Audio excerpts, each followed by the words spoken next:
primeiro ponto de Paulo aqui, nos versos de 1 a 3, é que o Espírito Santo glorifica a Cristo. Se é o Espírito Santo que está agindo, Cristo vai ser glorificado. O Espírito Santo aponta para Jesus. No verso 1, Paulo introduz essa questão dizendo do desejo dele de instruir a igreja. Irmãos, eu não quero que vocês estejam desinformados a respeito dos dons espirituais. Veja a preocupação de Paulo. Ele quer que a igreja conheça, quer que a igreja esteja orientada e doutrinada a respeito desse assunto. O assunto é um assunto importante, ele não é vital para a nossa salvação, mas é um assunto importante. E Paulo queria que os coríntios não fossem ignorantes, como diz a versão mais antiga. Não queria que vocês fossem ignorantes a respeito desse assunto. Daí a importância de nós falarmos a respeito disso, uma vez que existem tantas dúvidas, existe tanto questionamento. O apóstolo Paulo não queria que a igreja de Corinto fosse ignorante a respeito disso, que eles ficassem desinformados. Segunda observação que eu quero fazer aqui para vocês é um problema de tradução, é de tradução que nós temos aqui no verso 1. Literalmente, no grego, diz assim: irmãos, não quero que vocês sejam ignorantes a respeito dos espirituais. A palavra dons não está no original. Foi colocada pelos nossos tradutores, e se você, por exemplo, tem a NVI aí, você vai ver que já numa nota de rodapé ela já explica isso, dizendo que existe essa possibilidade dessa tradução alternativa, porque não tem. O que é que os tradutores da Bíblia para o português fizeram? Quando eles chegaram aqui, eles entenderam, já que o capítulo 12 é sobre dons, eles entenderam que quando Paulo fala: eu não quero que vocês sejam ignorantes a respeito dos espirituais, que Paulo está falando dos dons espirituais. Mas nessa noite, eu vou optar pela outra tradução. O que Paulo está dizendo é: eu não quero que vocês sejam ignorantes a respeito dos espirituais. Por quê? Porque do verso 2 até o verso 3, ele não vai falar de dons. Ele vai falar de gente espiritual, de gente que fala pelo Espírito. Ele só vai falar de dom a partir do verso 4. Quando a palavra aparece. A palavra dom só aparece a partir do verso 4, no original. O que ele está fazendo aqui é respondendo uma pergunta que os coríntios fizeram. Lembra que os coríntios mandaram uma carta para o apóstolo Paulo com uma série de perguntas? Uma das perguntas, com certeza, foi essa daqui: como a gente pode saber que alguém está falando pelo Espírito Santo durante o culto? Como é que nós sabemos que aquela manifestação é realmente do Espírito Santo? Uma pessoa que falava pelo Espírito era chamada de espiritual.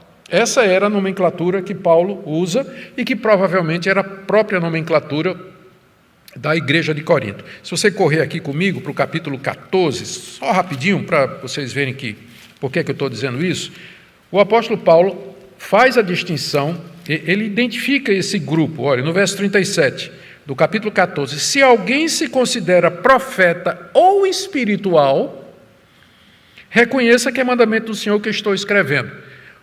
O que é o espiritual? Profeta é o que profetiza, e no contexto espiritual é alguém que fala pelo Espírito, ou seja, em línguas.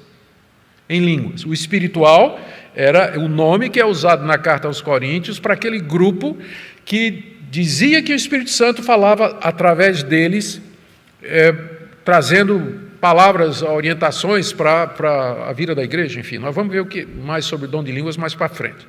Então, é isso que eles perguntaram. O pessoal se levanta no culto, traz uma palavra da parte de Deus, fala em línguas. Como é que eu sei que aquela manifestação é do Espírito Santo? Como é que não é uma pergunta válida até o dia de hoje? Como é que a gente sabe que a pessoa está falando realmente pelo Espírito Santo? Porque qualquer um pode se levantar e dizer o que quiser. Como é que eu sei que é do Espírito Santo?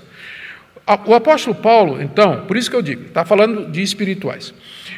O princípio que ele vai estabelecer, do verso 2 até o 3, é que se alguém está falando pelo Espírito Santo, ele nunca vai diminuir a pessoa de Jesus, mas ele vai glorificar a Jesus.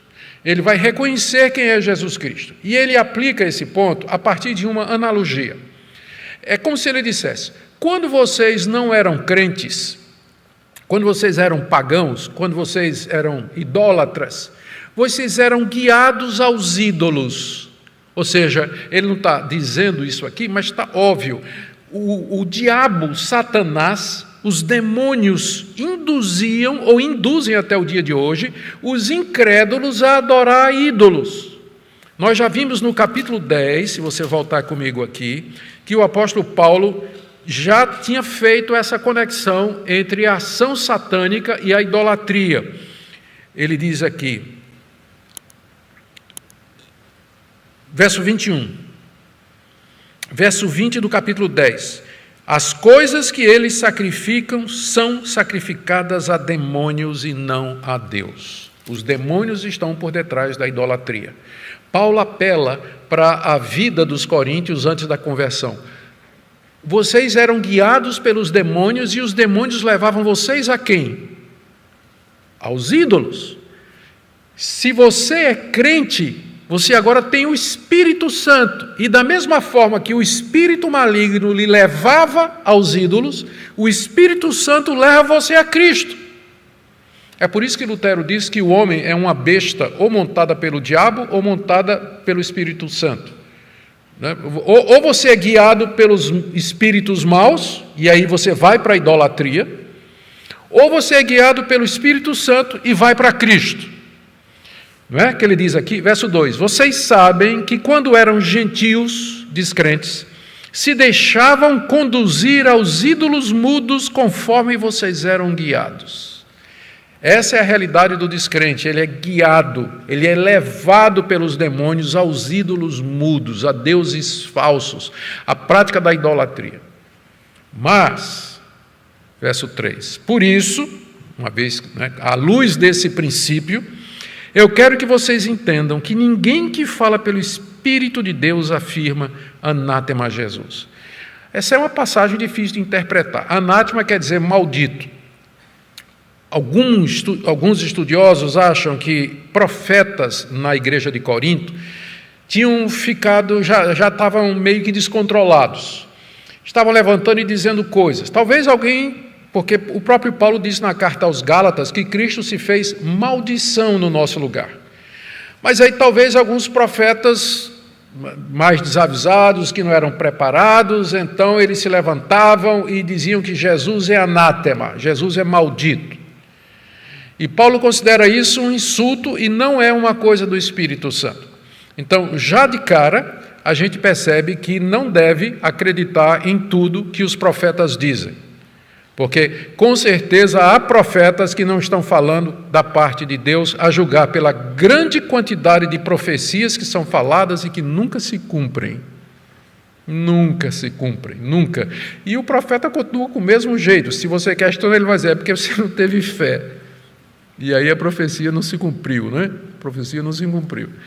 Então, já de cara aqui está evidente que o apóstolo Paulo está ensinando que existem pessoas que pretendem falar pelo Espírito Santo e, na verdade, não estão falando pelo Espírito Santo. Não estão falando. Por outro lado, ninguém pode dizer Senhor Jesus senão pelo Espírito Santo. Eu posso chamar qualquer pessoa que está passando aí na rua, na frente da igreja, que não é crente, e dizer, olha, eu te dou R$100 para você ir lá na frente da igreja e dizer, Jesus é Senhor. A pessoa vem, diz e vai embora. Quando Paulo fala aqui, ninguém pode dizer que Jesus é Senhor, é dizer mesmo, dizer de coração, exaltar a Jesus e reconhecer o senhorio de Jesus, que Ele é o centro de todas as coisas. Você só pode fazer isso pelo Espírito Santo. E aqui você tem a pedra de toque, aqui você tem o referencial para saber se alguém está falando pelo Espírito Santo. Você pergunta, qual é a cristologia dele? Qual é o papel de Cristo no ministério dele? Se o Espírito Santo, Jesus disse, eu vou mandar o Consolador. Quando ele vier, ele não vai falar dele mesmo, mas ele vai me glorificar. Lembra que Jesus falou isso? Evangelho de João falou isso. O Espírito Santo vai me glorificar. Pergunta, qual o papel de Cristo no ministério desse pregador, desse profeta, desse líder? E você vai ver, o Espírito Santo não se exalta, o Espírito Santo não exalta os dons, O Espírito Santo não exalta pessoas, ele não exalta instituições, ele exalta Cristo. Quando você pode ser o profeta mais aclamado, mais popular do mundo, mas pergunte, que lugar ele dá para Jesus? Ele fala da pessoa de Cristo, ele exalta ao Senhor Jesus, ele fala do sacrifício de Cristo na cruz, fala da sua ressurreição, da sua intercessão. O que é que ele conhece de Cristo? Mas aí você vê que muitos profetas que estão falando nas igrejas são mensagens pragmáticas, são mensagens só de experiência, de prosperidade, de vitória, de conquista. Raramente você vai ouvir um sermão a respeito da pessoa de Cristo, da glória de Cristo, da sua santidade, da sua morte na cruz. Ninguém pode dizer que Jesus é Senhor, a não ser pelo Espírito Santo. E aqui você tem a resposta para a pergunta, a resposta que Paulo está dando para os coríntios. Como é que eu sei que alguém está falando pelo Espírito Santo? A resposta de Paulo, ele está exaltando Cristo, a pessoa de Cristo é exaltada no ministério dele, aí você tem a resposta a essa pergunta. Por isso que eu estou dizendo que no verso 1, o que Paulo, a palavra dons, você devia colocar aí entre colchetes, né? Porque ela não está no original. Ele está falando dos espirituais. Como reconhecer um espiritual? A resposta é, se ele glorifica Cristo, ele está falando de fato pelo Espírito de Deus.